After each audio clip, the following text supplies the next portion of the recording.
চীনের কর্মকর্তারা তখন বাংলাদেশের রেল মন্ত্রণালয়ে নিয়মিত যাতায়াত করছিল। বছরটা 2017। তাদের কাছে ছিল ঢাকাকে চট্টগ্রামের সঙ্গে মাত্র 55 মিনিটে যুক্ত করার প্রস্তাব। ঘণ্টায় 300 কিলোমিটার গতির বুলেট ট্রেন। সব নথি প্রস্তুত, সম্ভাব্যতা যাচাই শেষ, নকশা চূড়ান্তের পথে। শুধু প্রয়োজন ছিল একজন মানুষ, এক প্রধানমন্ত্রীর সই। কিন্তু সেই সই আর কখনো আসেনি, কারণ শেখ হাসিনা তখন ঢাকায় বসে নয়াদিল্লির দিকে তাকিয়েছিলেন।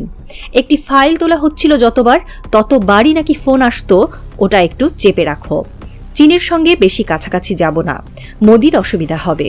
তখন তিনি আর শুধু প্রধানমন্ত্রী নন, হয়ে গিয়েছিলেন এক বর্ডার পার ম্যানেজার, যার দায়িত্ব শুধু নিজের নয়, প্রতিবেশী দেশের স্বার্থ রক্ষা করা। প্রকল্প ফাইল একের পর এক পড়ে থাকত রেলভবনের পুরনো টেবিলে। কোনো কোনো কর্মকর্তা হাল ছেড়ে দিলেও কেউ কেউ ফিসফিস করত, উন্নয়ন চাইলে চীন ছাড়া গতি নেই। কিন্তু শেখ হাসিনা জানতেন চীন মানেই ভারত রুষ্ট, আর মোদি তার সেই পরম বন্ধু, যে সরে গেলে হাসিনার সব দরজা বন্ধ। তাই তিনি উন্নয়নকে আটকে দিলেন, বাংলাদেশের ভবিষ্যৎকে ঠেলে দিলেন এক অদৃশ্য কারাগারে। হাসিনা হয়তো বুঝে গিয়েছিলেন বাংলাদেশ এগিয়ে গেলে ভারত খুশি হবে না, আর ভারত খুশি না হলে তার সিংহাসন টিকবে না। চীন অপেক্ষা করল, বিনিয়োগ বোর্ড চুপ থাকল, আমলারা নীরব থেকে অবসর নিল, আর শেখ হাসিনা মিডিয়ার সামনে দাঁড়িয়ে বললেন, আমরাই উন্নয়নের জননী। কিন্তু বাংলাদেশকে ভারতের একটা অঘোষিত রাজ্য বানানো কেন্দ্রিক উন্নয়ন ছাড়া কোনো উন্নয়ন এলো না। এসেছিল বাংলাদেশের মেরুদণ্ড ভেঙে দেওয়ার দীর্ঘ ষড়যন্ত্র, তারই মধ্যে একটা বুলেট ট্রেনের থমকে থাকা দীর্ঘশ্বাস। 2024 ঢাকার রাজপথ গর্জে ওঠে, ছাত্র জনতা একযোগে বলে, স্বৈরাচার তুই গদি ছাড়। ভেঙে পড়ে ক্ষমতার চক্র, হাসিনা পালিয়ে যান ভারত মোদির ছায়াতলে, আর এদেশের মানুষ বেছে নেয় এক ব্যতিক্রম নায়ক, ডক্টর মোহাম্মদ ইউনূস। তিনি রাজনীতিবিদ নন, কিন্তু তিনিই হয়ে উঠলেন পরিবর্তনের প্রতীক।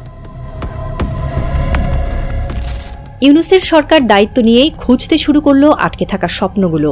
সেখানেই উঠে আসে বুলেট ট্রেন। চীনের কর্মকর্তারা আবার ঢাকায় এলো, এবার আর দোরগড়ায় বসিয়ে রাখা হলো না। ঢাকা থেকে চট্টগ্রাম রুটে শুরু হলো জোর প্রস্তুতি। বাংলাদেশ এবার চীনের সহযোগিতায় সত্যিই ছুটে চলতে যাচ্ছে 300 কিলোমিটার গতির ট্রেন। এই ট্রেন এক যাতায়াতের সময়ই কমাবে না, পাল্টে দেবে দেশের অর্থনীতি, জনসংযোগ, কর্মসংস্থান আর যোগাযোগ ব্যবস্থার ভবিষ্যৎ। ঢাকা থেকে চট্টগ্রাম মাত্র 55 মিনিটে। আগে 6 ঘন্টার দীর্ঘ ভ্রমণ, এখন 1 কাপ কফি আর পডকাস্ট শোনার সময়। দৈনিক প্রায় 500 জন যাত্রী পরিবহন করবে প্রতিটি ট্রেন উচ্চ বেগে। ঘণ্টায় 300 কিলোমিটার গতি বাংলাদেশের রেল ইতিহাসে প্রথমবার। 6টি প্রধান স্টেশন: ঢাকা, নারায়ণগঞ্জ, কুমিল্লা, ফেনী, পাহাড়তলী ও চট্টগ্রাম। নতুন শিল্প এলাকা গড়ে উঠবে স্টেশন কেন্দ্রিক অঞ্চলগুলোতে, যেমন নারায়ণগঞ্জ বা কুমিল্লা। কর্মসংস্থান বাড়বে হাজার হাজার মানুষের। রেললাইন নির্মাণ থেকে শুরু করে station support, technical team, security, customer service সবকিছুতেই। ব্যবসায়িক গতি বৃদ্ধি পাবে বহু গুণে। ঢাকার ব্যবসায়ী সকালে চট্টগ্রামে গিয়ে সন্ধ্যায় ফিরে আসবেন। আমদানি রপ্তানির সময় কমবে, পণ্য পরিবহন হবে বেশি নির্ভরযোগ্য। এই একটি প্রকল্পের মধ্য দিয়ে বাংলাদেশ যুক্ত হচ্ছে 21 শতকের সেই বিশ্বে, যেখানে সময়ই টাকা, গতি মানেই উন্নয়ন।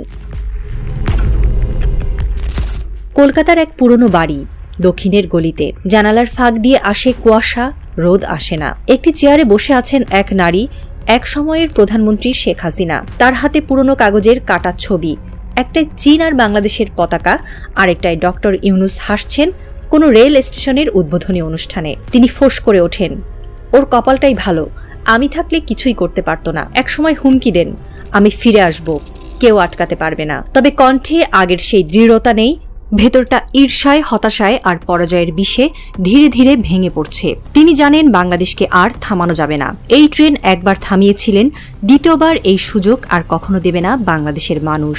যে দল বা শক্তি হাসিনাকে বাংলাদেশের রাজনীতিতে ফেরত আনার চেষ্টা করবে, তাদের পিষে ফেলবে আরও একটা 5ই আগস্ট, বিপ্লবের বুলেট ট্রেন।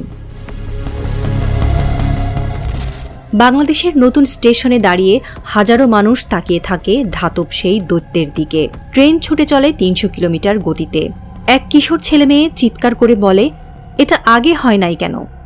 এক বৃদ্ধ মাথা নাড়ে, বলেন, ভুল মানুষের হাতে ছিলাম তোরে বাবা, আর তখনই দূরে কলকাতার অন্ধকার ঘরে একটা আলোর রেখা পড়ে হাসিনার মুখে, কিন্তু তাতে কোনো আলো নেই, শুধু এক শীতল ছায়া যেখানে গড়িয়ে পড়ে ইতিহাসের চোখের জল। বাংলাদেশের বুলেট ট্রেন কেবল উন্নয়নের গল্প না, এটা এক স্বার্থপর ভিলেনকে হারানোর গল্প, একটা দেশের ঘুরে দাঁড়ানোর জমজমাট রাজনৈতিক থ্রিলার।